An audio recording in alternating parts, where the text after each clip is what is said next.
Morning, everybody. Good morning. Hopefully you're having a good weekend here. Beautiful weather. Take advantage of it today when you get out of here. But yeah, June's coming in nicely. Hope it stays this way. So we do have a visitor, Debbie Gleason, Jean's daughter. Hi. Visiting us today. Jean hopefully will be logging in a few minutes. Going to be a surprise to her too. Yeah, when she comes in, you have to let her know because she may not notice with all the Yeah. faces on there. All right. So our plan today, with your introduction, you're welcome. I'm going to deal with iCloud. Talk about a lot of the features and functions that it has. There's a lot of offers, and we'll go over a lot of that stuff. Welcome to Debbie. Thank you for visiting us today. Do we have any other visitors? I think everybody was a member that I saw. We have a group of individuals in our steering committee. Our job in the steering committee is to help make this group what everybody wants it to be. So if you have questions or comments, recommendations, complaints, ideas, anything related to the club, please let one of us know. We have Matt Camizio. Saw Matt earlier. You there, Matt? I'm here. There's Matt. We have David Day. I'm here. Harry Maros. Morning. Ed Sheeran. Did I see Ed? I'm here. There's Ed. Jan Sparks. Hopefully will be popping her head in a minute. I am George Wagner. Bob here. Bob Wilkerson. No. No. Hey, Okay. Let's take just a minute. Bob's a member of the steering committee and has been part of the club for a while. He is currently in ICU at the hospital, recovering from a difficult operation, a Whipple operation. He has pancreatic cancer. So keep him in your thoughts. He's a good guy. He's working. He's fighting it hard. He's an ex-fighter pilot and knows how to be brave, and he's going to need it. So I just want to mention that he's a good friend. Ooh. Dave, if you do see him, please pass along our best wishes for speedy recovery. I certainly will. Yep. And you know, Matt's a close friend of his, perhaps even closer than me. So I'm sure he'll understand. Debbie, would you mind if I shared with the group what's going on with what happened to Jan? I don't think she would mind. I know she's so private, but yeah, go ahead. Jan had well, actually, Debbie, was it a car accident? Yeah, she jury's out, passed out while she was driving, ran into a telephone pole. From my understanding, I'm hearing everything third hand, totaled the car. She was only a mile from home, coming from the doctor, ironically, and was admitted to Party Hospital and just got discharged. I think it was this Tuesday, which we still feel is premature because she's broken her sternum, broken her right wrist, and of course, can't get around. And so my brother is up there right now trying to help, but he lives in Florida. I live in Georgia. I'm sorry? Yeah, someone's has something going on back and we can make a move real quick here. Regretfully, when I have the presentation up, I don't have a pointer on my screen. Anything more? Like all those little just showy things? Hey, what? There we go. Sure. Okay, try now. Nope. And how's your crowd doing? There. Okay, that should do it. Okay. So so go ahead. I'm sorry. Finish what Oh, you were well, saying. no. So she's at home right now and trying to get situated, and I'm trying to do everything remotely as far as kind of helping with picking up the slack with all of her financials, and we're trying to figure out the medical and the car accident and the car was totaled and how we're going to get her care and her cats. That's the most important thing in the world to her, the kitty cats. And just trying to rally long distance on how to get care for all of this. And anyway, but she is in good spirits but still, just we're trying And to then if there's anything we can do, please let us know. Oh, thank you. Thank you very much. Well, I know this group is very important to her, and I thought my brother was saying that was she helping in any way? Oh, she was.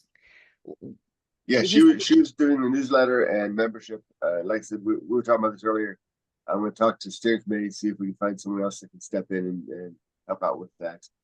Because I know she said she hurt her wrist. Did she break her wrist? She broke it. She broke it and her sternum. So she can't even quite move around. And yeah, so that's going to be a challenge for her to do anything. We don't want her to put extra effort on herself. Stuff we can take care of that. Oh, thank you. Thank you. I was going to see. Also pass along our best wishes for her as well. Oh, thank you. Oh, okay. My brother just texted me and he said he's trying to let her sleep in. I guess she's yeah, that's putting on a brave face, but she is not doing so swiftly. And it'll be up on YouTube, later. Okay. She always watch it if she really wants to. Okay, great. Thank you. You're welcome. Yeah. So today, what we're going to deal with is iCloud. iCloud is basically Apple's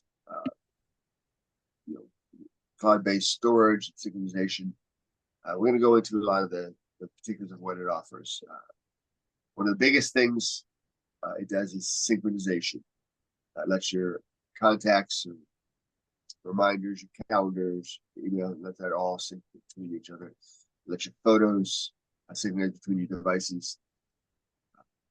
It also is storage. It has what's called iCloud Drive, which is where you can basically have files that aren't necessarily linked to any particular program. We're processing files or PDFs or whatever. You basically can organize those any way you want, and those will be available to you on all your devices.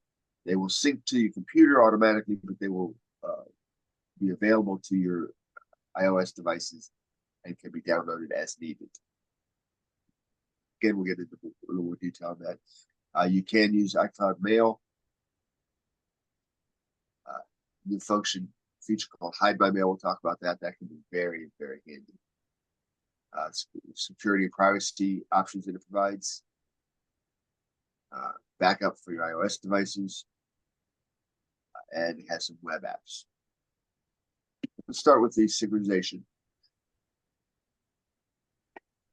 This basically lets you share your data between all of your devices. You can see the Apple apps, and you can choose which ones you want to use the cloud to synchronize. If you're not doing anything with your devices in a particular thing, not take up space on your storage with data that you don't need.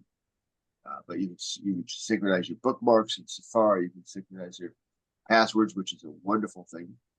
You can synchronize your reminders, calendar, and contacts, which are probably the most useful things that you can do. Nothing worse than having a contact in your phone that's not in your computer or vice versa. If you make a change to a phone number and then you go to use it and it hasn't hit your phone, it's not going to do much good. So having that synchronized is very, very useful. You also have the ability to synchronize with some of the third-party apps if they choose that. Often that function they will have that where you can synchronize through iCloud for that. For example, WhatsApp will basically let you back up your chats into the iCloud. Synchronize information if you are chatting between your iPad and your iPhone. You keep all your messages intact. In photos is probably one of the biggest uses of it, both in frequency and in size. It takes up a lot of space on the cloud, so it's going to be one of your bigger uses. You can see on my phone, I don't have it on. The reason for that is I have 34,000 photos Mhm. on my computer. I do not want 34,000 photos on the phone. So I basically will upload my photos to the computer, but only have those come back to the computer to the phone that I chose through setting up what are called shared albums. Those albums will be sent to my phone. If I make a change to those albums, they will automatically be put on my phone or taken away from my phone as I make the change on the computer. You can see the managed storage. You can go in there and see how much space you're taking up. You can choose to have your full resolution images on your device, such as your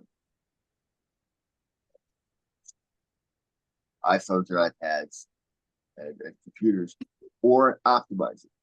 If you're short on space, generally the iOS devices don't tend to have as much storage space as the computers do. So putting the full resolution on the computer is not a big deal. Putting the full resolution on your phone, all of a sudden you're running out of space. So the optimize is a very dynamic and intelligent optimization.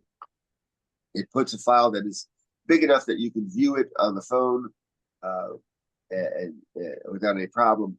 But if you wanted to print it, for example, it doesn't have the full resolution. If you choose to print it, it will automatically grab full resolution image off of the cloud, bring it down to the device, and let you print it or let you attach it to an email or edit it or whatever you want to do to it. If you edit it, once it's done, it will take that edited version back up to the cloud and bring back an optimized version of that new edited photo. It does this all transparently behind the scenes. The only way you'll even know it's doing anything is there'll be a hesitation between when you say edit, for example, and when you are able to edit because it has to download it. If you're on a high-speed connection at home, or if you got 5G or LTE, good LTE connection on your phone, you may not even notice it. But if you're somewhere where you don't have a great connection, you will see that hesitation when it has to download those. But it is just that, just a hesitation. The convenience far outweighs any delay you may see in getting that image. But it will let you basically take what is a library of pictures that would not fit on your device and easily fit them on the device because you only have to deal with full resolution as needed.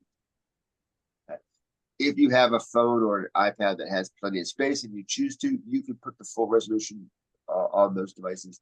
That is your choice. On each device, you have that option.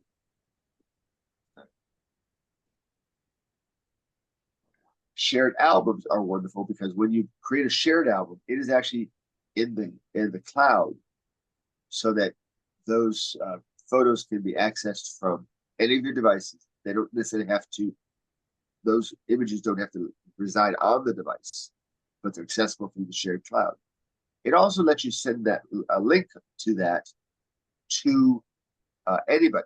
So if you send it to your relatives, they can click on that link and they see in what is a real nice layout that Apple automatically generates for your pictures, all the photos.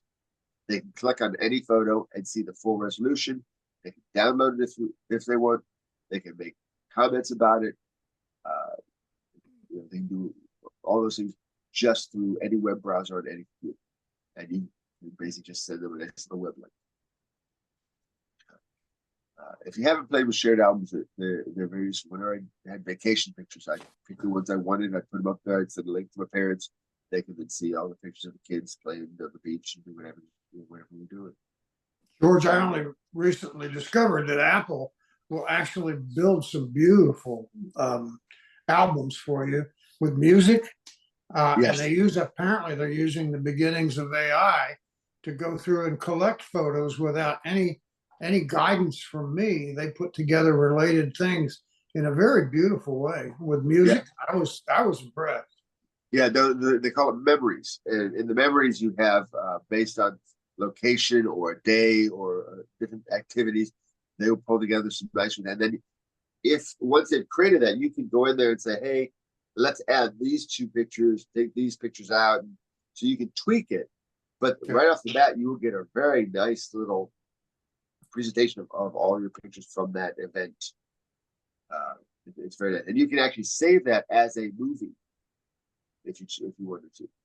So then you can so you then send that movie out without having to actually send all the pictures.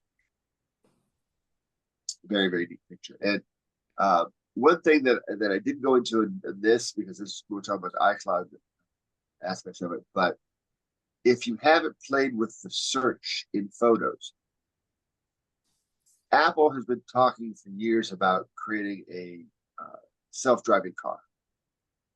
The thing about having a self-driving car is it has to have the intelligence to know how to avoid things.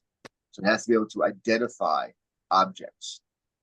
So unbeknownst to many, for the last probably 5, 6, 7 years, Apple has been working on that ability by having it analyze our photos and automatically identifying trees, waters, cats, and dogs and such.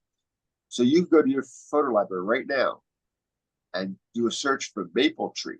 And if there's any photo you have that has a maple tree in it, it will find it. It's already identified those things.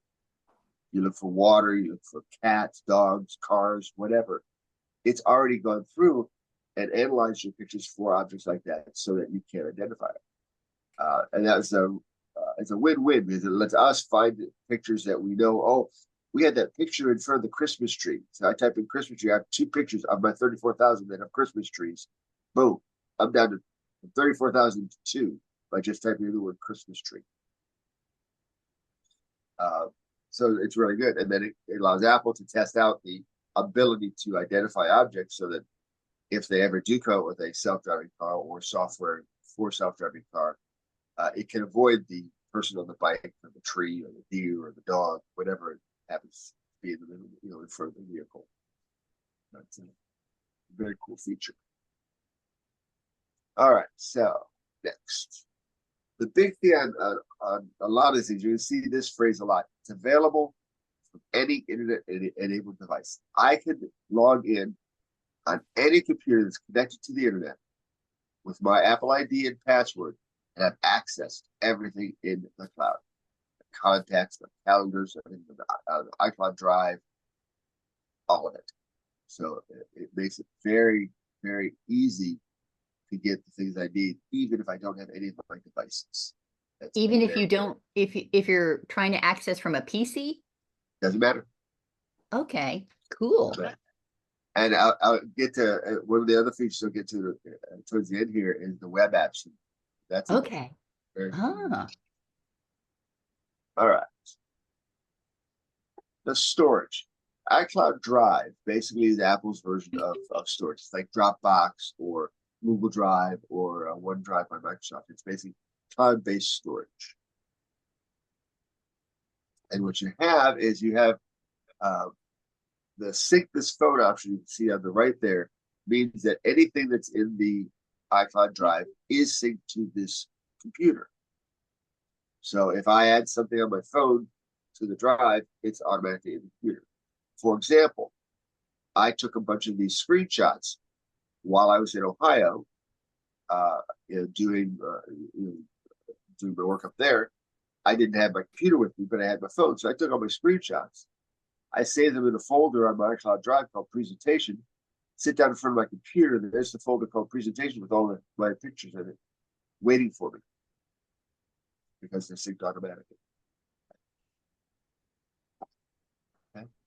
Now, Apple also set it up so that certain of their apps and third-party apps as well have the ability to sync within the app. The app basically has its own proprietary folder that it automatically by default will save files. So you can override that and save them anywhere you want. But if you turn this on, when you go into Pages and create a document, it will default to saving it in the Pages folder on your iCloud Drive. It just makes it easy. If you turn that on, that's where it's going to be all the time. Whether it be Keynote or Pages or whatever, it will put it in the appropriate folder automatically. Again, accessible for all your devices that are logged into your Apple ID. And again, available from any internet-enabled device.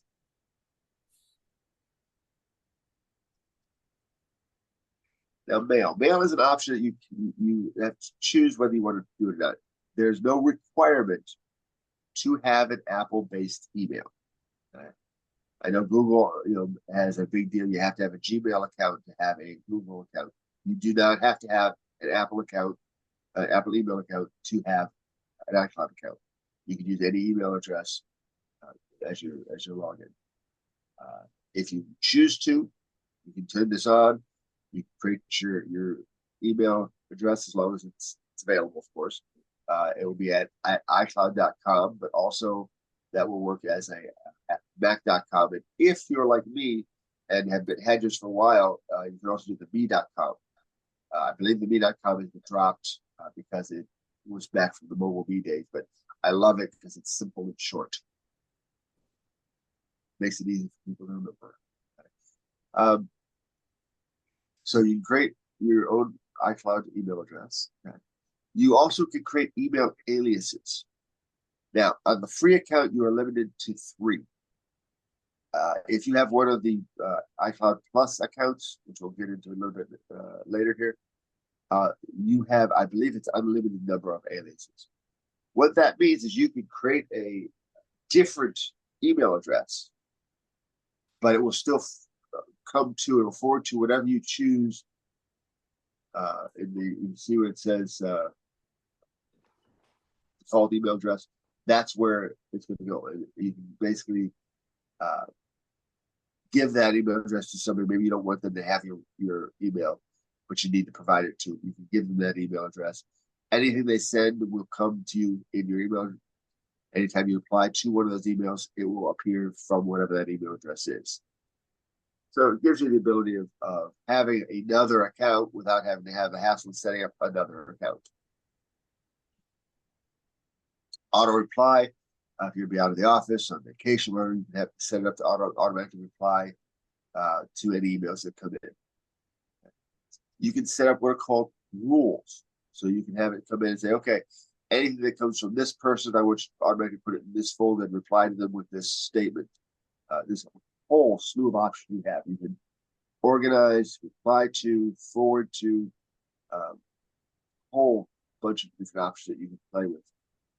Not everybody will do that, but they can be very useful, especially if you're in a situation where you may get a lot of emails from certain groups of people and you want to kind of have them put together in a folder or have them in their individual folders. You can automatically have it, put them in those folders without you having to do a thing. Mail forwarding, if you want your mail to automatically go to a different address. So you have a Gmail account that's your primary account, and you have this Apple account, but you don't use it often. You want to have anything comes in here forwarded to your other account, you can do that. Or on a temporary basis, if you're somebody who don't have access or don't have access to your Apple Mail, and you go forward it to somebody else's mail for temporary, you can do that as well. Okay. Mailbox behaviors let you choose, for example, for deleted mail. How long does it keep deleted mail in the trash before it actually gets rid of it? You can say never, where you have to manually go in and delete them. You can say a week, a month. I think it's a day, a week, a month. So you can basically let it keep it long enough that if you change your mind, you have a little bit of time, but not too long that you run out of space and wonder why, because you don't realize your trash is full. Or your junk mail. That's another one. You can choose how long the junk mail stays. A lot of people say, well, if it's junk mail, I want to get rid of it right away. The issue with junk mail is it's not perfect. Sometimes it will accidentally grab something that's important and mark it as junk. If it does that and it deletes it automatically, you won't know that it came in. So someone says, hey, you didn't respond to my email. You're like, what email? This way, you've got a period of time, whether it be a day, a week, or a month, that you can go into your junk mail and check, say, oh, that's not junk. And if you tell it it's not junk, you go in and mark it as not junk, it will learn that and get better at picking your junk mail. And that's true no matter whose email account you're using. If something is junk, don't just delete it. Mark it as junk first. Okay. A little side note: a lot of emails will come in and they'll have an unsubscribe button. Don't use it. The exception is if you know that you subscribe to that, or if it is like Kohl's or some physical brick and mortar place and you know it's coming from Kohl's, yeah, you can unsubscribe to those. But in general, don't, because most of the time what that is it's a spammer who puts it on there and you respond to it. Now you've just told it that that email address that they sent to is actually a legit email address. And you'll end up getting more spam because of that.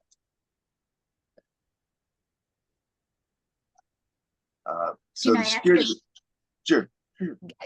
Are we supposed to raise our hand or something before we ask a question, or I don't know your We're protocol? very informal here. You can just interrupt it. What if you have clicked unsubscribe several times, and or the alternate question is you want to unsubscribe to a lot of junk you're getting? How can you Unless you actually know you subscribe to it, that subscribe button is not legitimate. So all it's doing is letting them know that they have a live email, and it's going to end up getting more. So what you want to do? I'm sorry. Right. I'm sorry. If you've been members of a lot of professional groups who sell the emails, and then they sell them so you don't always know, and they just automatically put you on. Yeah. We could just forward them to spam or something, or right. Mark them as junk, and what will happen is when you mark something as junk, it is not going to be immediately all of those are going to go into junk. What it's going to be is it doesn't look at who it comes from, because most of the time spam doesn't come from the same address every time. Okay. What's going to look at is kind of the design of the email, and if you mark the same design of email enough times, it has a template that it can now use to say, okay, this fits into this template, we'll put it in junk. So it may take a few times of marking it before it starts catching them reliably. But the thing with spam is they have to err on the side of caution, because it is much better to not mark something as spam that is spam than it is to mark something that's spam that isn't. And then all of a sudden something important gets put in spam. You're waiting for this important email. Exactly. It's been sitting in the spam folder for a week. So they will basically err on the side of caution, and the spam filters will seem like, well, this doesn't seem to be working. Give it time, keep marking this spam, and eventually it'll start picking them up. Okay, thank you. And question. Okay. Sorry. Go ahead. I've been using that option to block sender and then move it to spam. Does that make any difference? Does it help any, or is it just? Most of the time it will not, because most of the time spam is coming from some beta email address, and it's a different email address every single time. So what you end up with is 1,000 blocked email addresses that don't really exist. Okay. Now, if you are seeing that you are getting email from the same email address every single time, that would work. But if you look, most of the time, the actual email address is not the email address you see. Now, as a kind of a related note, when you get something that you think might be legit, okay, always check. Well, you can check. So you put your cursor on the go to the email. There's a little down arrow next to the email address.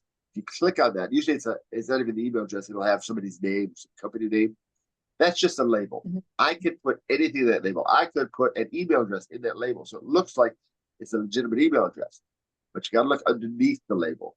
You do that by clicking on the computer. You click the little down arrow next to the email name, and it will show the address. Okay. What is the most important part of that address is the domain. If you get something from Bank of America, that domain better be bankofamerica.com, or I think there's BOA.com. If it's not coming from them. It's spam. Okay? And if you reply to it, you're probably going to get yourself in trouble, because you're going to give them access to your finances. Okay. And that's the second part of that, is any links that are in the email.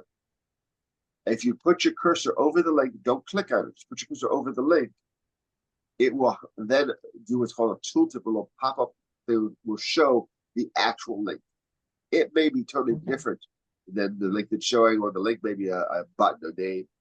But when it shows the link, you're oftentimes going to see a domain, and then you may see a whole bunch of comments. Find the domain. The domain is the information, the word right before the .com or .gov or .edu. So again, if it's a link that's supposed to be Bank of America, it's going to say bankofamerica.com. They have a bunch of things after that, and that's fine. But it's that domain that you're looking for. Okay. A lot of Well, times, I've been getting a lot of political newsletters lately that I think they're legitimate. I just don't want them. Yeah. And so I send them to junk, but I've been blocking them because. And yeah, those are probably good to block because those probably are coming from the same address. But even there, it may be coming from different addresses with the same, so it may take you a few blocks before you get all. But yeah. All right. Thank you. I have another question too, when you were saying, because I always do the rollover of the link and I don't ever click what's in an email. But when I look, can I always try to look for the legitimacy of the link? And I'll if I recognize the domain name, sometimes it'll have a prefix after the @ it'll have a prefix and then what looks like a dot and then a legitimate domain. As long as the word right before the .com, .edu, that one is correct. Before that, you can have within, like, for example, Bank of America, you could have support.bankofamerica.com. Exactly. That would be okay. But if you get bankofamerica.e.com, the E is the domain, and that's not Bank of America. Gotcha. So whatever is just right before the .com or the .edu or the Exactly. .org. Exactly. Okay. And if you think if you're not sure about it and you think it might be legit, that's fine. Don't click the links in the email. Manually go to Bank of America. That's what I just always go outside and manually type the URL. And trust me, if Bank of America has an issue, when you log into your account on their site, you'll get some indication that there's an issue. Thank you. You're welcome. So in the mail, they also have some security things called signing and encryption. And what that's doing is letting you, through the signing, is basically verifying that the person you're communicating with is who you think it is. It's a little involved, but it basically, with all these people that are sending you spams that supposedly coming from Kohl's or Bank of America or Apple or Microsoft, you want to make sure that they're coming from the legit source. The big name companies will be using the signing function because they know that there's a lot of fraud out there. So if you have that turned on, you will get a little notification on the email that yes, this has been verified and is coming from this person that you think it's coming from. Okay. They also give you the ability, if you want to import messages from a different account into this account, you can do that. So if you're closing down one email account and replacing it with this, you can basically import those existing messages into here before you shut down another account. That's very handy little thing to have. And then custom domain. If you have your own personal domain, you can basically set it up so that custom domain is managed and that those emails come into the iCloud mail. So you keep your domain, but then you still have everything in your iCloud mail. Now those last couple things are more advanced.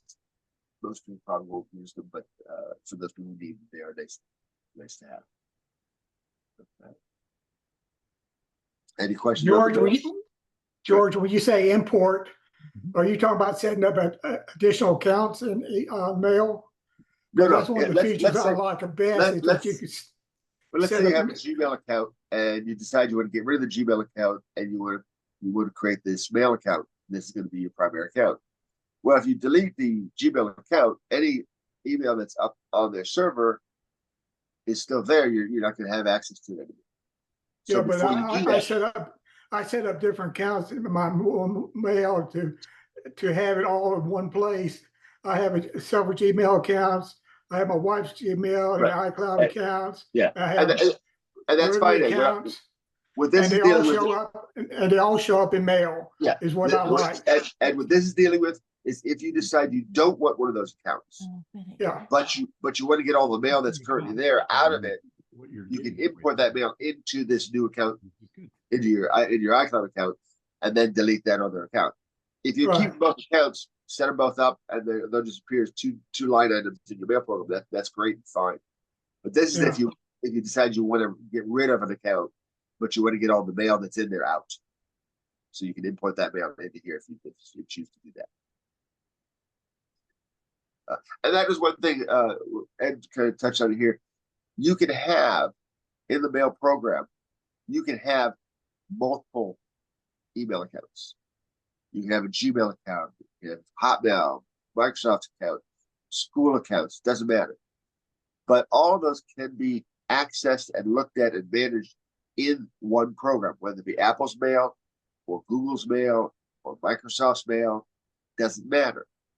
What a lot of people don't realize is that you can do that. So they think if they have a Gmail account, they have to go to Google's mail to access that. They have an Apple account, they have to use Apple, Microsoft, they have Microsoft. So they bounce around between different programs to do their different mails. That defeats a lot of the advantages. Whatever email program you choose, doesn't matter. Set up all your accounts in that email client. Okay? And what you'll have is you'll have an all inbox which show mail from all the accounts, but then on individual lines, you click on your Gmail, see all the Gmail accounts, emails, click on your Hotmail or your Microsoft or your Apple iCloud email and see those. But all of them are in one place. You don't have to jump around. That can be very, very useful. So, and again, Apple provides an email program. It's a pretty good email program. It is not the only email program, and there's no requirement that you have to use it. You can use it on your iPod, or you have to your iPad, your iPhone, or your Mac. You can use any email client you want.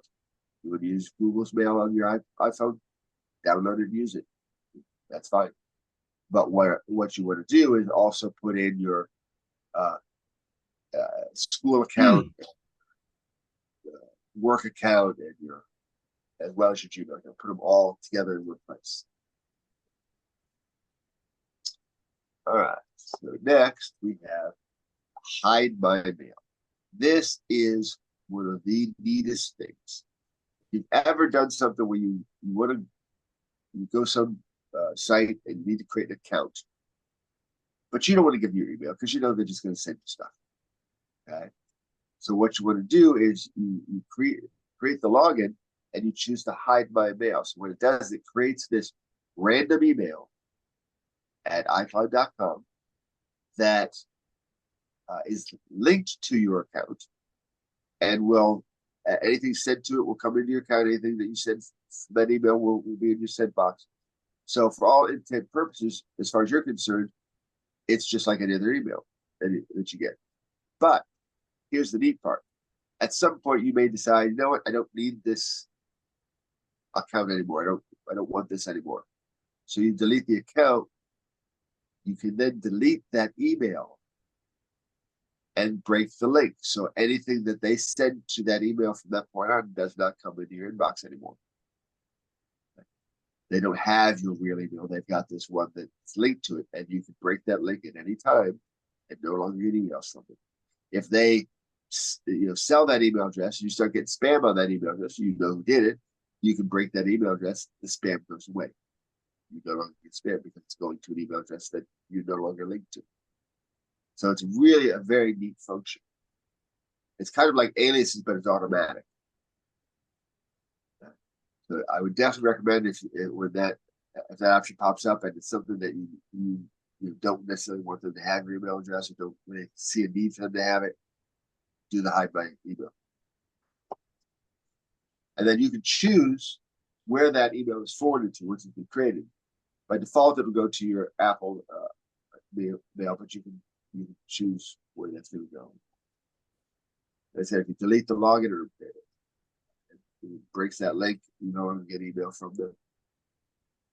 If you have the iCloud Plus, it does give you some expanded capability with that, gives you more places you can use it, expands the number of accounts you can do. I haven't hit a limit on that yet, but you can see on mine, there were a couple of like car groups. I was looking up cars. I'm not going to look up cars forever.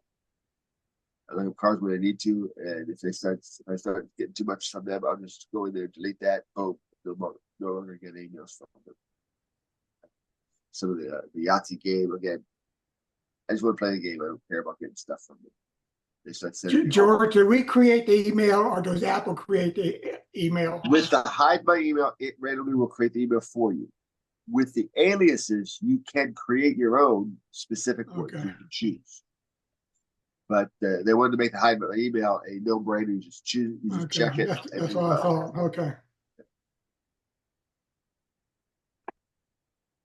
The Look Me Up is a feature they have. It's just basically an option that the third-party apps have that they have to get permission. They will come up with a message say, "Hey, can I use your Apple ID to look you up?" And if you say yes, they will appear in the list that you see on the right there with the Look Me Up. I don't have any that do, so there's none in the list. But basically, they will show any apps that have requested permission. Whether I said yes or no, it'll show yes they can or no they can't based on what I answered. All they'll have access to is basically your first and last name. It's just the ability to look up by Apple ID to see to find out your first and last name, and you have full control of that. With any permission that you give, whether it be for Look Me Up or access to your contacts or your photos or the microphone or the camera. Any app that wants access to any of those things has to ask before it can do it. So initially it will ask that question, you will answer yes or no.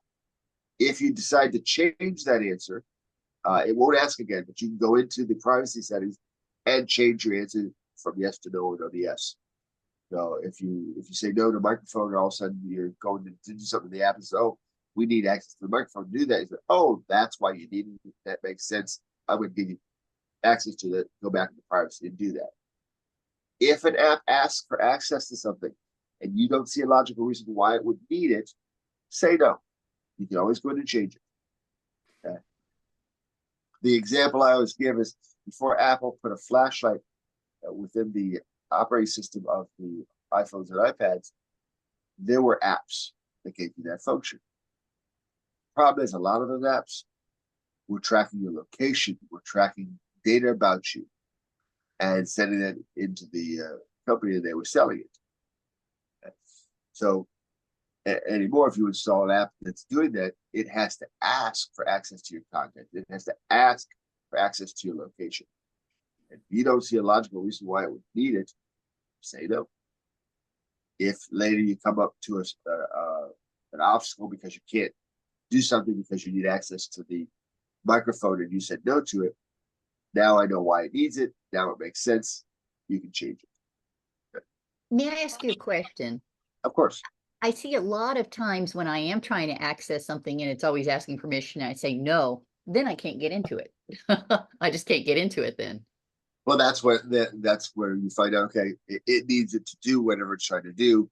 So I have to decide, is this something I need? Then I have to give it permission. Mhm. And you just go into the private, and your settings go to privacy.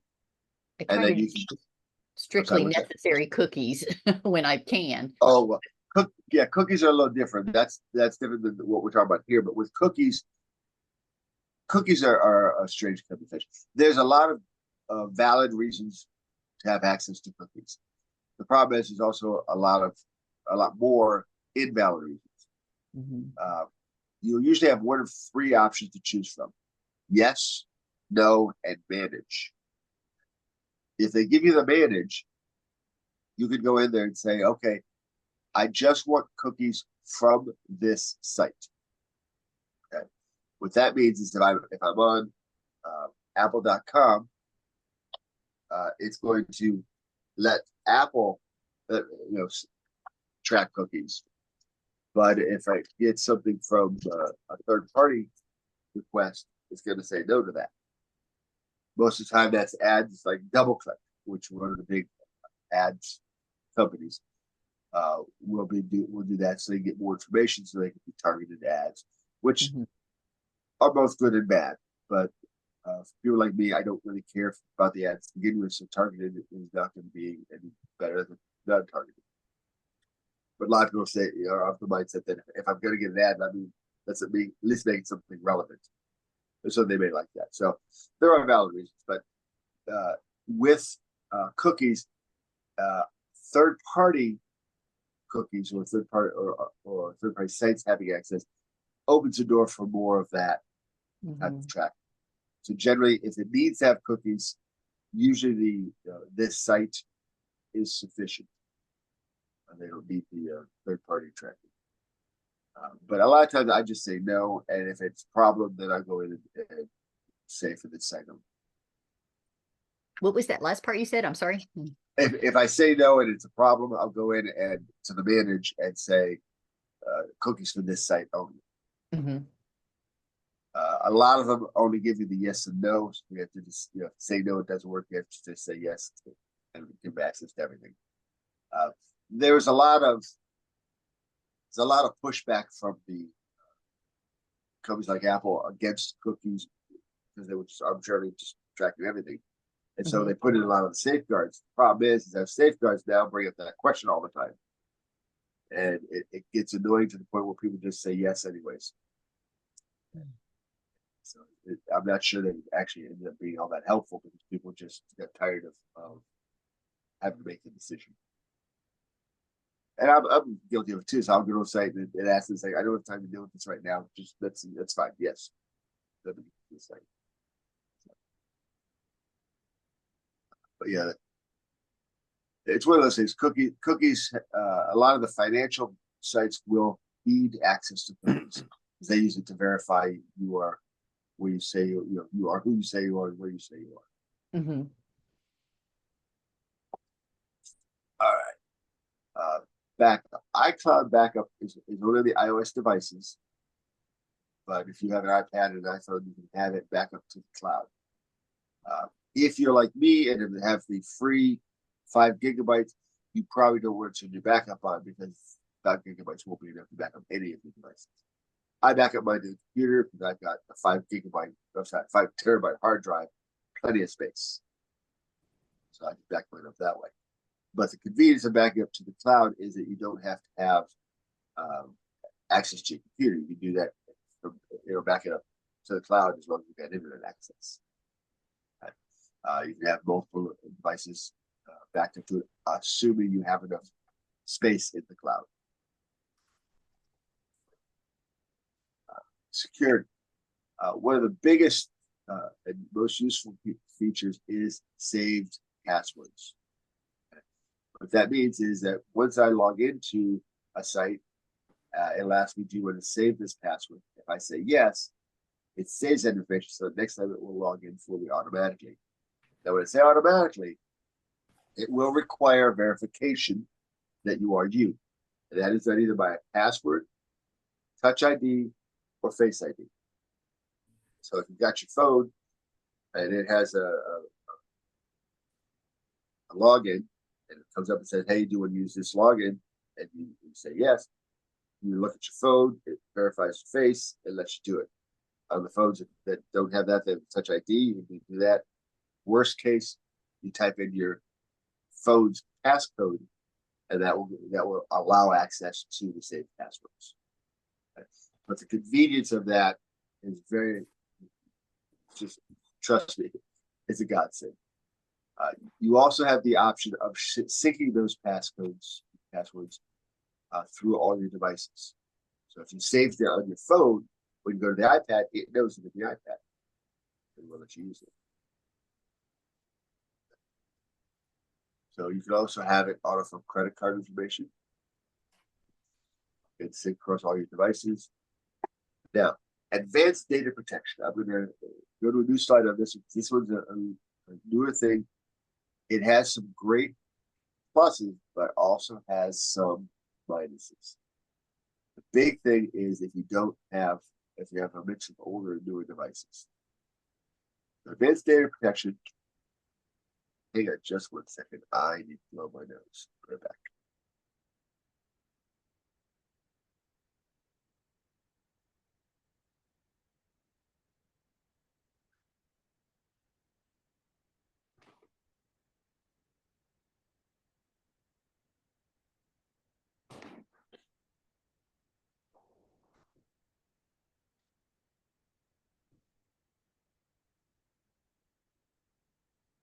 All right, sorry about that. I'm back. My sinuses were making me sound like I had nasal problems. All right, so advanced data protection basically offers end-to-end encryption. What that means is your device is basically going to encrypt it to the whatever device you're talking to. So only those two devices have the ability to decrypt the information. So even though this information is stored on Apple's iCloud servers, if they looked at the information, they would just see gobbledygook because it's all encrypted. They don't have the ability to decrypt it. Now, this is a big advantage for a variety of reasons. One is that means you have full control over your data. Nobody else, not even Apple. Now, I trust Apple. So that, to me, first off, they say, well, if we trust Apple, what's the big deal? Well, Apple still has to abide by the law. So if there is a warrant, if they come in and they have a summons and said, hey, give me access to that information, Apple would have to go to court to fight that. And they have gone to court to fight that. But that is both expensive, time consuming, and ultimately they could lose. So what Apple did is they said, you know, if instead of having our servers encrypt the data, we have the device encrypt the data, we're taking it out of the loop. They can serve us with this data, but we can't physically do it. So we'll say, here's access to the server, have fun. And they can't get the information. So by taking themselves out of the loop, it saves them a lot of money, a lot of hassle. It adds a whole layer of protection to the consumer. That's us. And so that I thought was one of the smartest things Apple ever did. This takes encryption a little further because this lets you do it not just on things that are Apple's already encrypting. This encrypts everything, all your data that you have on the cloud. So really, it also means that if, heaven forbid, there's a data breach, again, all the information is unreadable. So nobody's going to get any of your information from a data breach. All they're going to get is this encrypted files that they can't do anything with. Now, because of this, okay, you need to make sure that if you forget your password, that you have the ability to recover it. Apple does not store any of the recovery information. So you can set a recovery contact, which in the case of lost password, you can put a request in to recover the account, and that information will be sent to this recovery contact you have designated. You also can do a recovery key. Store that someplace safe because, again, Apple has no way of getting that information. Okay. So the data encryption does have that big issue of if you lose the key and don't have a contact, your data is irretrievable. Yeah. The other part of this is older devices. I believe before iOS 14 and before Big Sur, have no idea what advanced data protection is. If you turn this on, those devices will not have access to your information, period. So make sure all your devices are ones that support this and are up to date so that they can take advantage of it before you turn it on. If any devices that don't meet the criteria, just will no longer have access to the information. I found this out when one of my clients turned this on, unbeknownst to me. All of a sudden, his iPad wasn't able to see any information, and I spent a good couple hours before I finally tracked down what the problem was, because there was a new feature at that point. I hadn't even been familiar with it. So, if you want that level of encryption to have all your devices fit the criteria, have at it. Just make sure you have a recovery contact set and your recovery key safely written down and stored somewhere. Just in case. If you don't have the ability to recover that, and some reason your password gets messed up, your data's toast. All right. I want to make sure that was a separate slide because that's important. Web apps. We touched on this a little bit earlier. If you are not at your machine, you don't have your phone, you have full access to all your information. But if you're using Pages and you're on a Windows machine, that's not going to do you much good. Well, Apple has web apps. You see this little grid to the right here are all the apps that are on. When you log into iCloud.com on any computer, any device that has web access, you have the ability to run these apps from the web. So you can click on mail, see all your mail. You can click on contacts, see all your addresses, phone numbers, calendars, all your photos. If you are syncing your photos to the web, you have your entire library available to you on the web from anywhere. All your files in iDrive, all your notes, your reminders. And if you want to open up a Pages document, you can do it from the web app version of Pages. You want to run numbers. If you go to do a presentation somewhere and they don't have the proper equipment to connect your device to the projector, but they've got a Windows computer plugged in already, log into the Windows computer, open up Keynote, bring up your presentation, and you're good to go. Okay. Find My. Find My is the LoJack of technology. If you can't find your phone, you left it in a taxi cab, hit the Find My, it will show you on a map where it is. If you fell in the bushes, you can tell it to make a sound. Even if the phone is muted, as long as it has power, it will make the sound. If it gets stolen, you can see the map where it is. The police are familiar with it. You call the police, say, hey, phone was stolen. Find My says it's at this location. Police get there, you say, okay, I'm going to tell it to make a sound. It's going to make a sound. As long as it's powered on, it's going to make that sound. Worst case scenario, you have the ability to remotely wipe the device. At that point, if you've marked the device to be wiped and it's off, as soon as it's turned on and connects to the internet and it gets that message to wipe it, it starts wiping. Even if you disconnect it from the internet after that, it's still wiping it.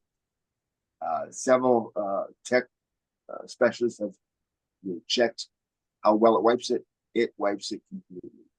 They cannot retrieve any information off it. So you don't have to worry about any of your passwords or emails being accessed by anybody else. And the Find My is also very useful because it's, if you have the family sharing, all your devices for all your family members are accessible through that. So you can see where they are if need be. It's also a way you can see where your kids are if you're worried that they're someplace they shouldn't be.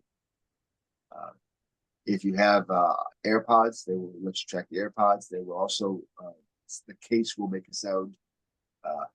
Keep in mind that it is not a loud sound from the case because of their earphones, but it does make a sound. So if you know generally where the room it's in from the Find My, anytime it makes a sound, you should be able to hear it. All right. iCloud Plus. iCloud Plus is the paid service. Apple will give you 5 gigs of space for free. 5 gigs of space is enough for syncing your contacts, your reminders, your calendars, that type of thing. If you're syncing your photos, that 5 gigs will not last long at all. If you're doing email, it'll last longer than photos, but it'll eventually fill up as well. You start doing both of those two things, you're going to run out of space in a hot second. So with iCloud Plus, you have the ability to get additional storage, up to 12 terabytes of storage. The cost is pretty reasonable. It starts at 99 cents to go to 50 gigabytes. It's goes to $2.99 from there. I think $4.99. It's pretty reasonable for the amount of storage you get. If you are on family sharing going, you do have the ability to allow access to that information, to that storage space, to other members of your family.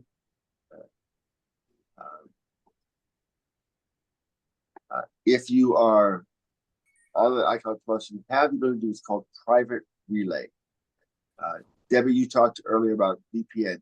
This is not VPN, but it's kind of along that line. What Apple does is they said, okay, to give you some ability to have privacy on the internet, what we're going to do is when you have private relay turned on, we will randomize your IP address when you go from your device to Apple. We then randomize it again when it goes from Apple to whatever website you're going to. So that person that site you're going to, the IP address they see is not yours. Apple, will basically have the ability to tie that back to you, but they will never see your IP address. Is that the same thing?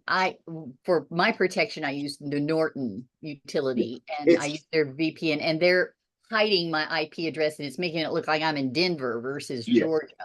It's similar, but it's not quite true VPN, but it is similar to that. Okay. In probably about 70% of the ability of that. It doesn't have the option of saying, okay, I'm in Cleveland, Ohio, or Amsterdam, or that type of thing. Yeah. But it basically does give an IP address that is not yours.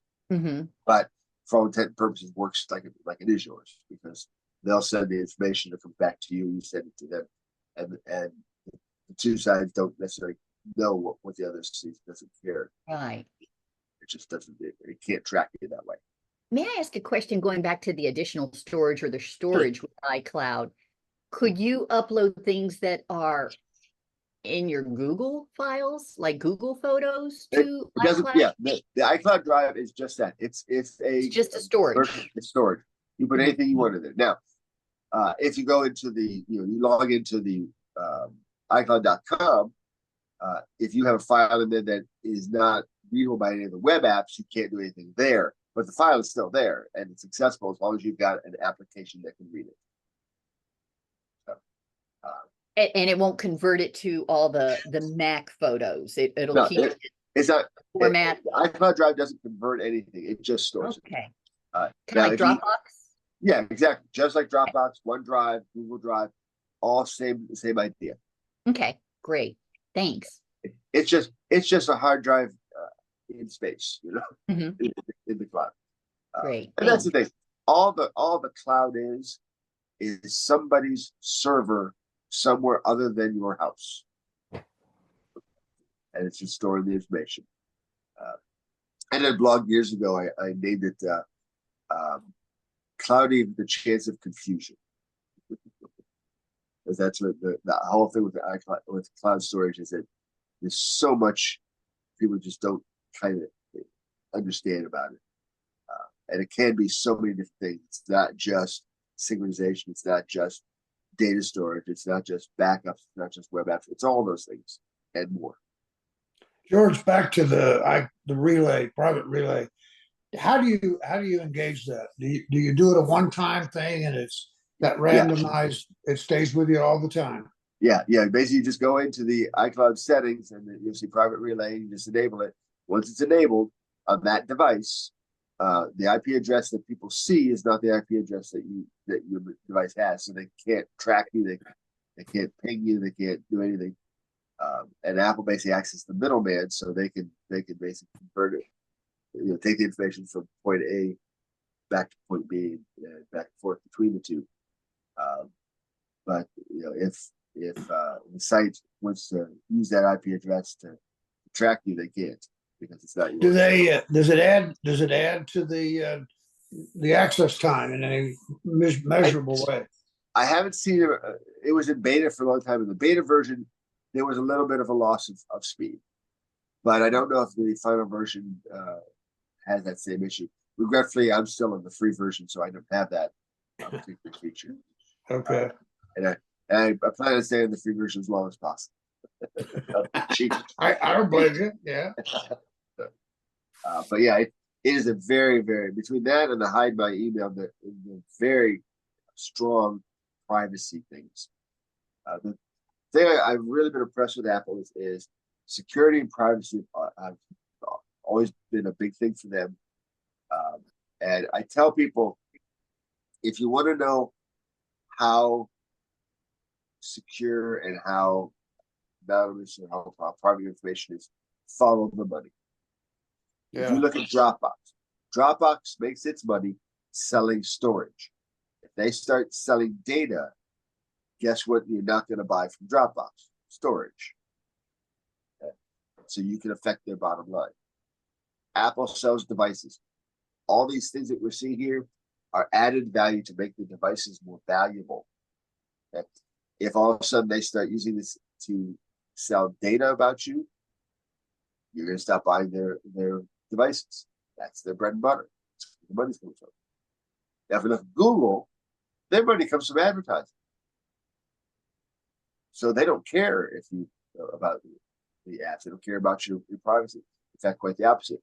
They want to have your data so they can sell that data and they can make more money. That's where their bread and butter is. And since you are the product, not the consumer, you have very little means of affecting their bottom line.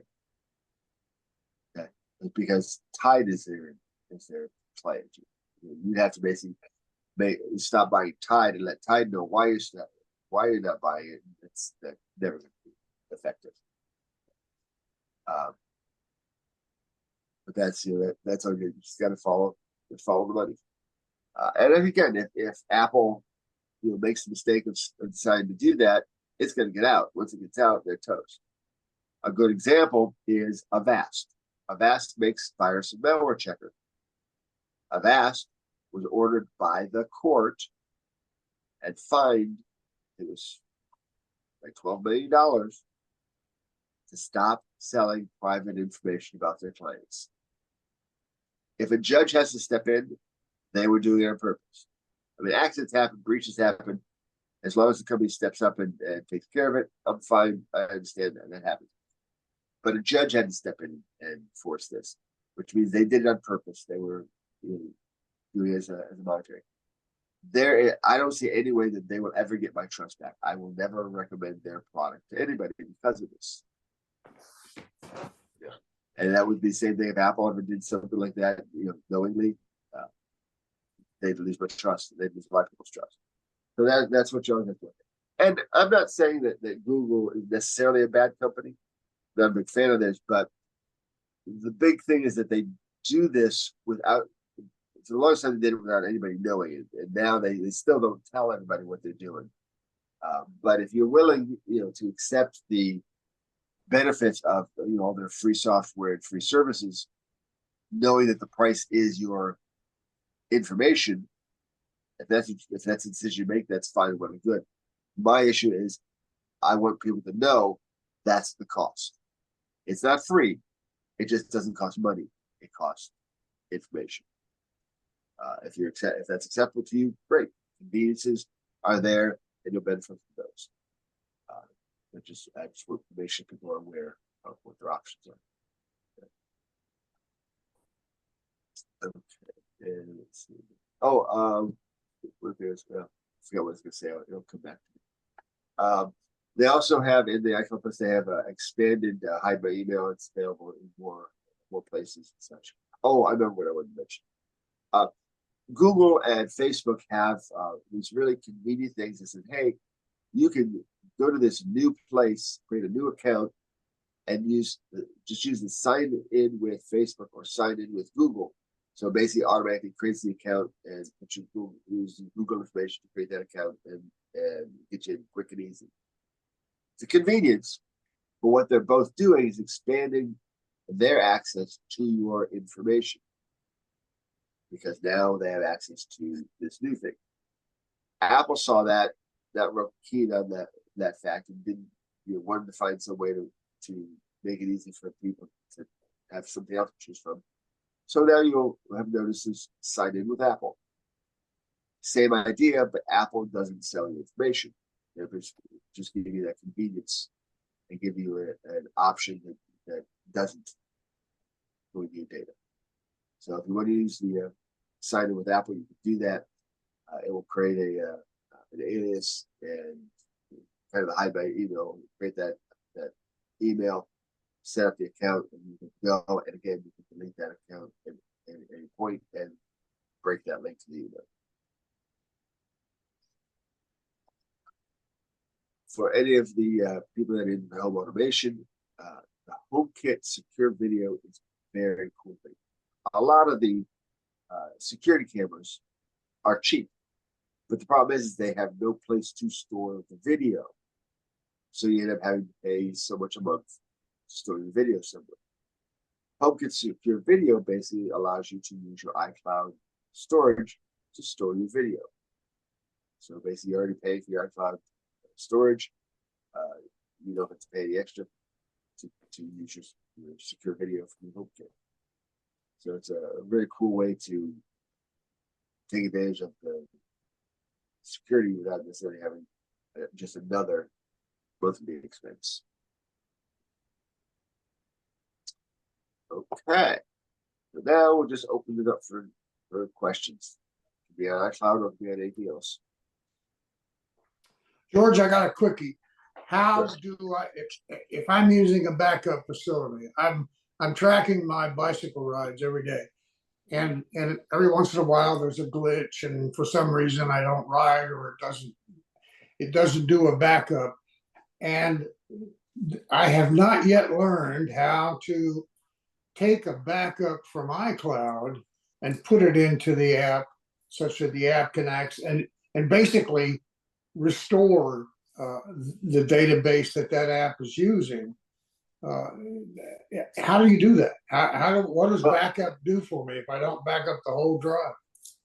Well, regretfully, for that kind of thing, the iOS devices basically are backing up mostly just it's more of a catastrophe backup. It's not like the time machine where you basically have a history and go back in time. Right. It's just the last backup. It basically just restores your device at that point. Unless the device taps into the use iCloud for backing up this device or this app, I mean, you really don't have any easy way of doing it. I don't know how that would be done unless the app taps into it. Some apps have that. I'm sorry. Do you think they're going to do Time Machine on iOS? It would be nice, and I'm thinking it may happen because I think the iOS and Mac OS are going to become a single operating system in the near future. Because you already see where the M1 or the M series Macs can run iPad apps, which just begs in my head the question of how soon before the A series, which is what the M1 the M series is based on, or the A14 and such, can run Mac apps. I think that's coming. Okay. I think that's going to be the next step because it just if the Macs can do iPad, then it should be the other way. It shouldn't be that big of a stretch. That's right. Thanks. Yeah. George, I have. Ken had a. Oh, I'm sorry. Oh, there's a hand up there. Look at that. They're all popping up all over the place. I want to tag on to David Day's question about, I saw the word backup there related to iCloud. I would call it copy. It copies the current file that you have. And I learned that the hard way this week. I was working in Pages and some glitch occurred and I lost whatever I had. Command Z did not bring it back. And I thought, okay, what I'll do is shut the file down and then I'll go back to the file on my desk and reopen it. Well, you can't do that because when you shut down a Pages file or any of those files, they automatically replace the file on your desk. So then I said, okay, I'll go to the cloud and pick up the backup there. I apparently have such fast internet service, the file in the iCloud was also corrupted. So then I said, I got Time Machine. Well, Time Machine backs up once an hour, and guess what? It hadn't had a chance to back up that file yet. So it didn't have, and I just started the file, so there wasn't an old file to back up yet. Ed? I was screwed every way from Sunday, I think. Actually, you're not. Okay, I'm listening. Within all of Apple's app Pages, Numbers, Keynotes, Text Edit, you have what's called revisions, okay? Versions. So if you go to your file menu and you said open, it's open version, you have last save version, but you then have a browse versions. What that does is just like Time Machine, but within that document, you have the history of the changes you've been making. Right? Now, what's really cool about that is that you can go back to a particular version and say, okay, restore this whole thing, or you can go to a particular version and highlight a section of the content, copy it, and paste it into the current one. So, as an example, let's say you had a document you've been working on, and Tuesday you had a version that you liked. Wednesday you go in there and you make some, just overhaul the whole thing, and then you realize that the section, this one section in the Tuesday version is really what you wanted, but you don't want to get rid of all the changes you made. So you go back to the versions of Tuesday, grab the section that was correct, copy it, go to the new one, and replace that section with the new version, with the old version, without affecting the rest of it. Okay. So go to Pages, Numbers, Keynote, or Text Edit. Go to the File menu, and there's open versions. Yep, I just found it. And browse all versions, and you will see a screen that looks remarkably like the Time Machine screen. Aren't you glad you got it? Sad me this week. I love that because it's automatic. You don't have to do anything. Anytime you save it, it automatically will do it there. But also, as you're working, it will actually make revisions. I don't know what triggers it, but it will make revisions while you're working. So even if you forget to save it, you'll have different versions of it. Wow. I just saw it there, and you're exactly right. It says revert to, and there it would have been. Thanks. Well, no. If you still have the file, open that file and look at browse all versions. And I save regularly. Because I remember the old days when I would type a page and it would disappear. I hit the paragraph button and I save. I mean, I save. Sound like an evangelist. Thank you. Am I next? My phone just died. Still here. Here, George, you still there? Yeah, my phone died. I don't know why it was plugged in, but it ran out of juice. Let me fix that while we can talk. I can still talk to you while we do this. So I have the computer doing the presentation. Don't you know about mention any of that? So I'm going to continue on with what you're saying, Ken. Ken, are you done? Ken, you're muted. No, I'm not moving down. Ken, it's Ken frozen? Okay, yeah, I had a question about advanced data recovery. Okay. When you go to set, I haven't set it up. When you go to set it up, it says you must have a recovery contact or recovery key. I haven't set either one of those up. Which one do you recommend the most? The recovery key or the contact? I would set up both. Because the recovery key is great, but let's say you printed it out, you put it in the safety deposit box, or you put it in your safe at home, but you're not at home. You know, you're not going to have the key with you. So having a recovery contact, it'll send the contact, you always call them or email them and say, hey, I need that recovery key that was sent to you. Okay, so recovery is actually a person. Yeah, just to choose a contact. Okay. You got it. Okay. And the key, what's troubling me is the key, you have to have someplace to store it. And or write it down somewhere, I guess. I don't know. But anyway, that was my question about that. And I think, do you use that advanced data recovery? I do not, because I got a lot of old devices. Okay. I can't. I'm thinking about setting it up. I don't know. Anybody else use it? Yeah, I've never used the key, but I set up a key years ago. And what I did was print it out, fold it up, put it in an envelope and stick it in my sock drawer. And that's Good it. idea. Okay, sounds But it's good. not with me. George's point about a person is a good one. You know, if you don't have it with you, you're toast. Yeah, since you picked it both, doesn't hurt to do Yep. both.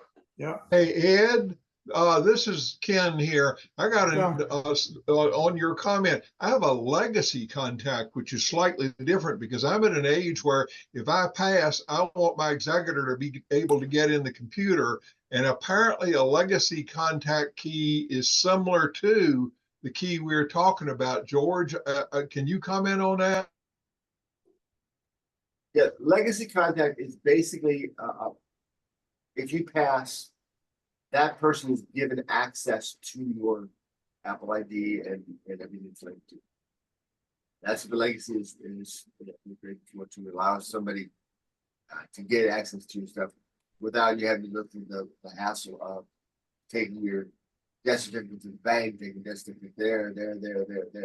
All you have to do is the legacy contact and death certificate show business in Apple.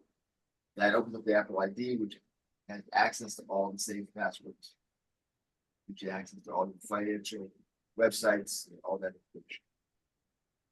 So that's a similar idea, but different than the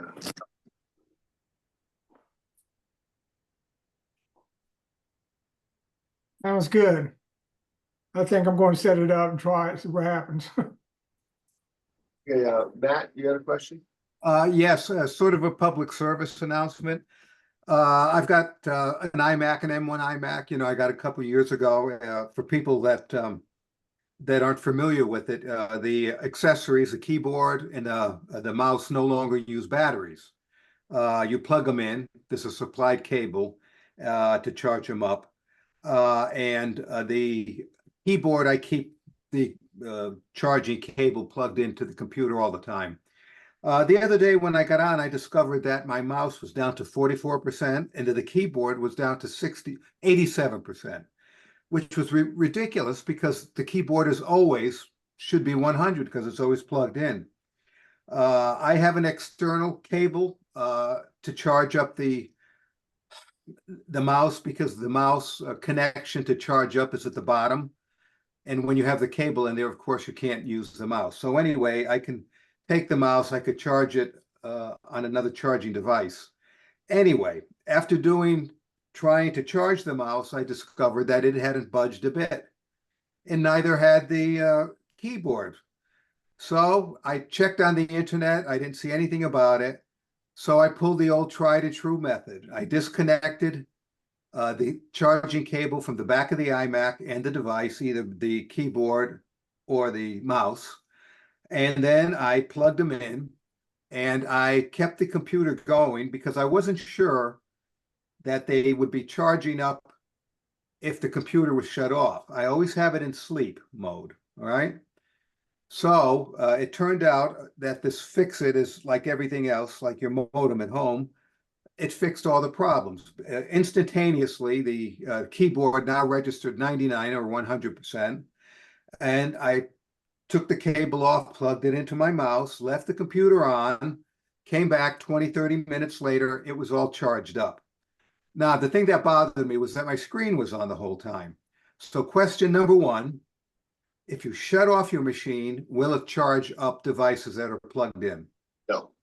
No. Okay, so I was right in supposing that I had to keep it in sleep mode. The other thing is I couldn't find anything on the internet. So I think it was just a glitch, maybe because, you know, maybe with the latest revisions that have been, I keep everything updated. It just didn't do it. I just had to disconnect it and plug it in, and now everything's at 100% now. Well, basically, when you disconnect and reconnect, you are resetting the USB chain. And What was that? That may also include the power. What did you say, George? I couldn't hear. It reconnects the USB chain, the device that is plugged in. So What reconnects it? unplugging and plugging in the USB. Oh, okay, all right. So it's possible that the power was part of the glitch that it wasn't. Well, we've had power glitches. I mean, the power's come on and off here. So by unplugging and plugging back in, it reset that. It resets Okay. That's why it fixed. I thought it was funny that it's just like the modem, you know, that's the advice you always get. You have to keep in mind that probably about 65-70% of the time, powering something off, which is what a plugging your speed does, plugging it back in, will fix the problem, because a lot of the time the error is in the memory or the buffer. Yeah. When you unplug it, cut power, that empties the buffer. Plug back Good. in, you start it's like. The other thing is, I got up and I left for about 20 minutes. I got a call. It was from Bob Wilkerson in the hospital. Wow, good. Yes, I passed our wishes along. The news is as good as it could possibly be. So, David, if you'd call me after the meeting, All right, if you can, I'll brief you on everything. I spoke to Elaine, I spoke to him and all that. But the news Good. is absolutely as good as it gets. great. Good to hear that. Good to hear that. Okay. Bill, you had a question? You're muted, Bill. Bill, you're muted. You got mute. I have used Mac most as a tutorial. I'm not real happy with it because the guy speaks too rapidly. I have to switch back and forth. And there are really I've used it for Keynote. I'd rather have a better program. Anybody got some ideas for not necessarily Keynote, but other tutorial kinds of programs? This one was recommended by Marguerite to me. And anybody have tutorials that you really like and use? No. Yeah, I had the same experience with Mac most. I just couldn't. I used to joke to this group that I need about 4 cups of coffee to keep up with what was going on. I believe iMore is one that's been hiding. What is it, George? iMore, I believe is one. Spell it. Iborg, B-O-G. Oh no, IMORE. iMore. IMORE. Okay, and that's a tutorial program? It's a YouTube. Sorry, it's on YouTube. Okay. What I would do is go on YouTube, do a search for, in this case, Keynote. Right. I do a search for, say again, please, slower. Keynote or for whatever program you want tutorial on. Yeah. Okay. Well, anyway, things related to security and all that stuff, I get all messed up in that. And I've never really felt secure. So anyway, the stuff you do here, but you guys are way ahead of me. Okay, iMore is a YouTube one. All right, but I can do a search on tutorials, and MacMost was, he just goes a mile a minute. Yeah. Okay. I recommend Thank you. It's basically do a search for some topic that you're interested in. Yeah. Well, I do that on Apple support, but you know, they have they divide it up too finely. Bill, hey, let me finish my thought. Okay. Well, what you do is you find a topic, like if you want to know more about Keynote, and you'll see all these different ones to do. Listen to some different ones until you find somebody who the voice is appealing to you, the pace is good for you, and you understand. Then subscribe to that channel as they do things and they'll have things on other topics. Yeah, and that's on YouTube. Yeah. Okay. All right, George, I don't know how you have so much information. You're just a walking encyclopedia. Anyway, I'm glad to have you. Appreciate it. Okay. Don't give him a swelled head. Oh, I'll give swelled heads to anybody. I will too. I got to be able to fit out the door, though. I'm sorry? I got to be able to fit out the door. Yeah. Get to the door. Okay, you got to fit out the door. All right. So have any questions? No, that's it, George. But Debbie, did you learn anything?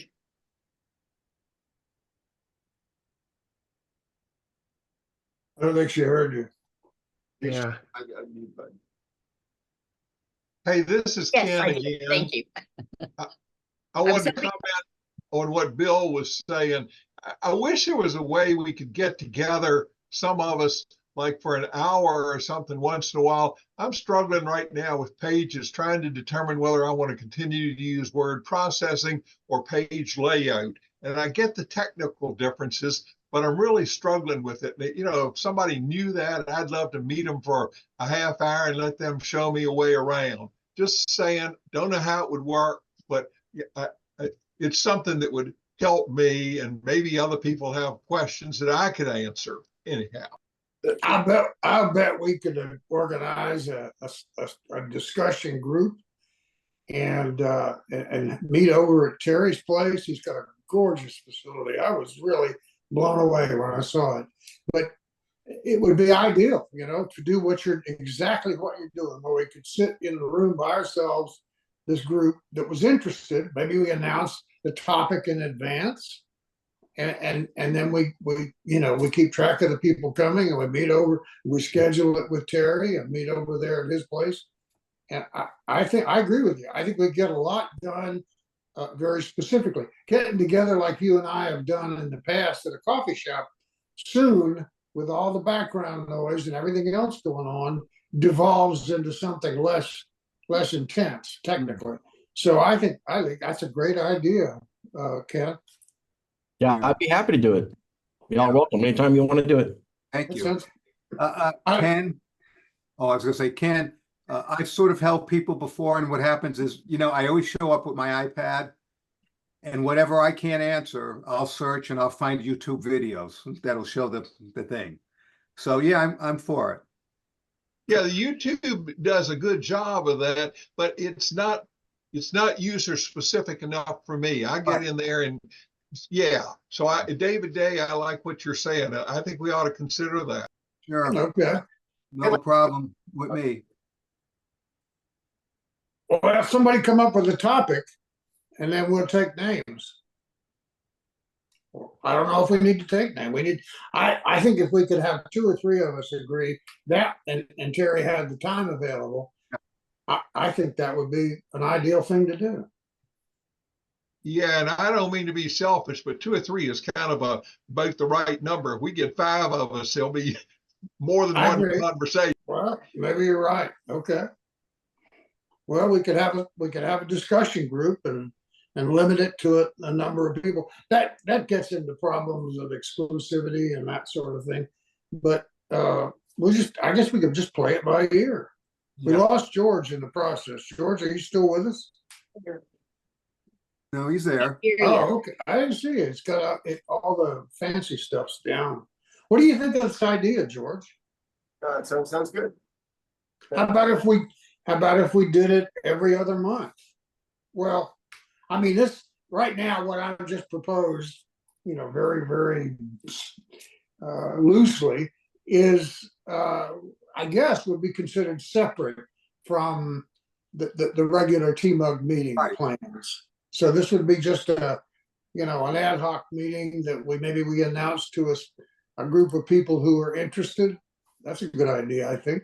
And then schedule something. Well, David, you know, in the Camera Club, they have what they call special interest groups. So we could call it a special interest group on or a special discussion group. Yeah. Well, So if we had an meetings, we could actually do it after the meeting as well. I'm sorry, what? Once you get back to physical in-person meetings, we could also plan to have those like after the meeting. That's what we did. We used to have an audio video one and a couple other ones. Yeah. So if we had an email, it would be like SIG at TMUG, SIG being special interest group. You know, I could send an email out to SIG and everybody who wanted to sign up to receive SIG emails. I could say, hey, I need some help with pages. Who wants to get together? And if 3 people sign up, then we got a group. But, you know, I would like to make sure it's all inclusive. You're right, David. We don't want to be exclusive. Right. And I don't know, but I think we ought to noodle on it.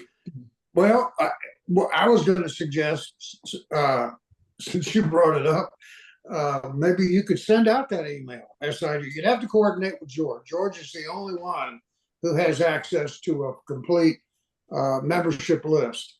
And I think he'd be willing to let you use that on a one-time basis to blast it and then look for responses. If set up an email account so that people could respond to you if they're interested on being in that mailing list. And then those of us that get together, there'll be a nucleus of 3 or 4 people that are there all the time. But we could send out a notification to those people interested and say, here's what we're going to be talking about on such and such a day. Come be with us. The thing is, Kerry's got a room full of computers. I mean, they're everywhere, and large screens. And he's got, we've got a few chairs. We can bring in more chairs if we need to. I think it's a good idea because I agree with you, Ken. Getting together like that face to face is important.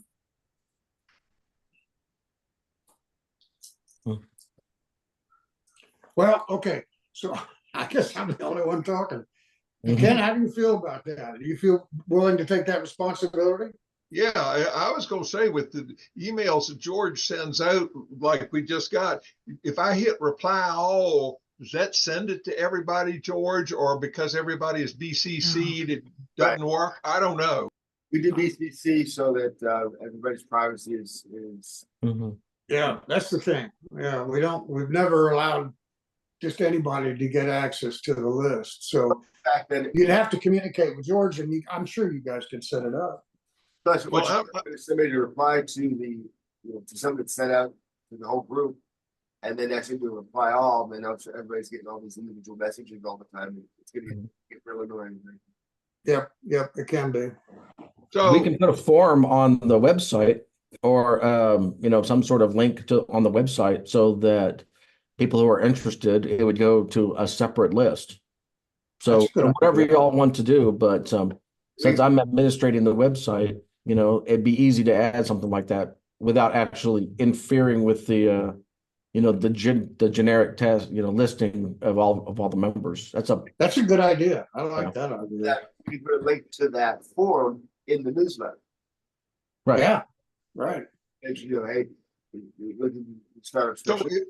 So if I hit reply all on your emails, because everybody is BCC, they won't reply all doesn't work. No. It does work, but there's only one email address you see, and that's the TMUG email. So reply or reply all will still only have one email. If you do reply all, it doesn't reply to blank copied people, though, does it? Exactly.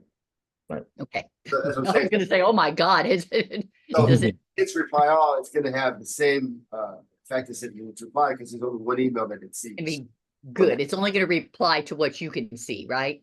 Okay, good. You just gave me cold chills if it didn't. That's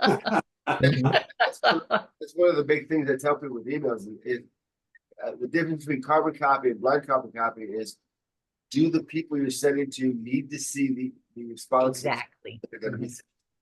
If they do, then you need carbon copy. If they don't, then you need blind copy.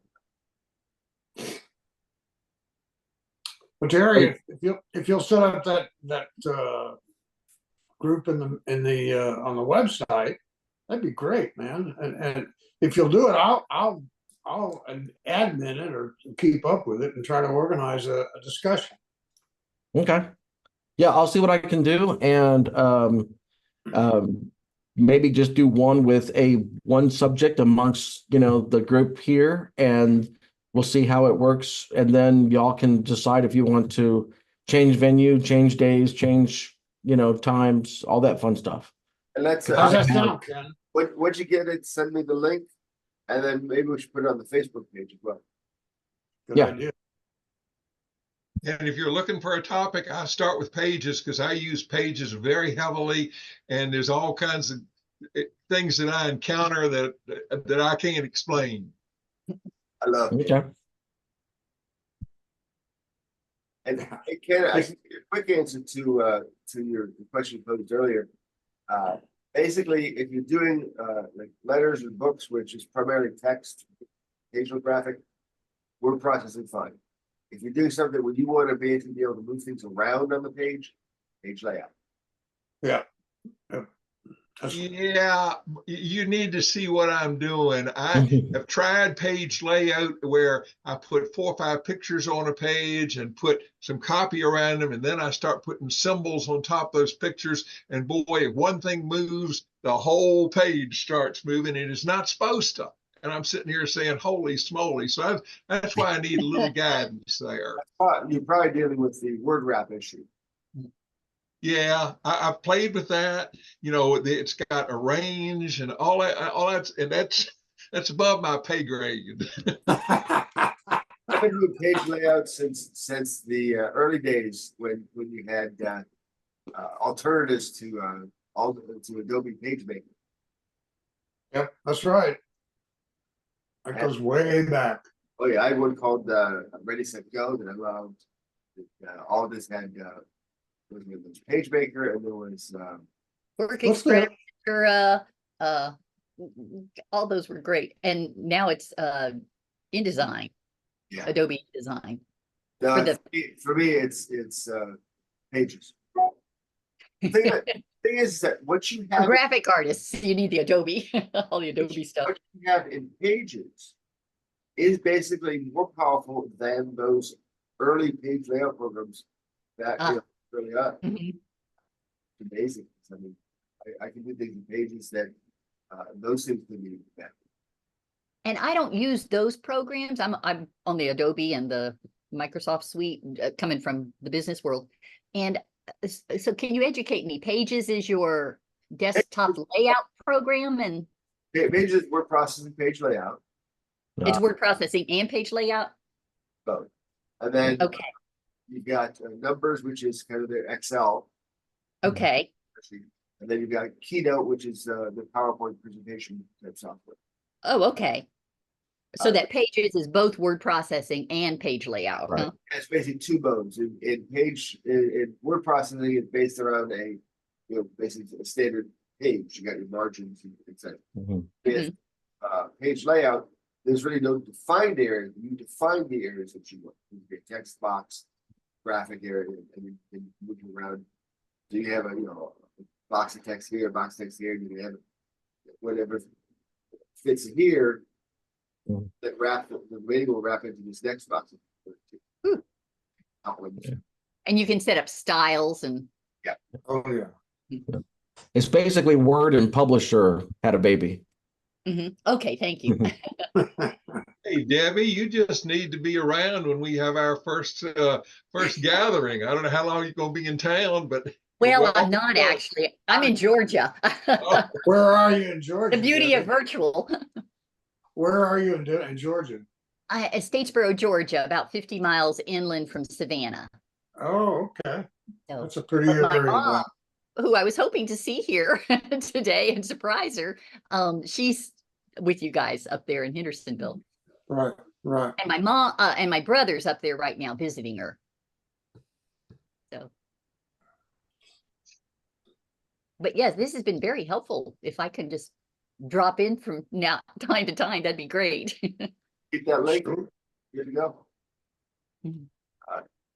So basically, we do the every month on the second Saturday of the month. Cool. Thank you. Thank you for letting me drop in today. Pleasure to have you. Thank you. I'm going to stop the recording here.